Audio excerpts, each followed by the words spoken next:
ମୁଁ ଆସିନି ଚାରିଟା ବସିମିନି କାଳ ଶୁଣିମିନି ଖାଇନି ନା ନଡ଼ିଆ ରଖିଛି ପିଠା ହେଇନି ଏପର୍ଯ୍ୟନ୍ତ ଜମା ଶୁଣିମିନି ମୁଁ ନହେଲେ ଆଉ ଘଣ୍ଟେ ଟାଇମ୍ ଦିଅ। ଦେଖୁଥିବେ ଇଏ ଆମର ଠାକୁର ପୂଜା ହେଇଗଲାଣି। ଆଜି ବିଶ୍ୱକର୍ମା ପୂଜା ଯନ୍ତ୍ରପାତି ସବୁ ପୂଜା ହେଇଯାଇଛି। ଏସବୁ ଯନ୍ତ୍ର ଦେଖିପାରୁଥିବେ। ଇଏ ତ ମୋ ମାଇକ୍ ସେଟ୍ରେ ରହିଛି। ଆଉ ଏଠି ଆମର ପୁରୀ ବେଲା ଚାଲିଛି। ଏଠି ଛଣା ହେଉଛି।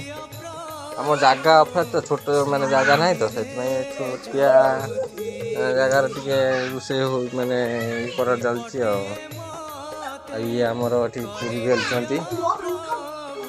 ଏଇ ବେଲ ଚାଲିଛି। ଏଠି ଛୁଆ ବି ଖାଉଛନ୍ତି। ଚାଲିଛି।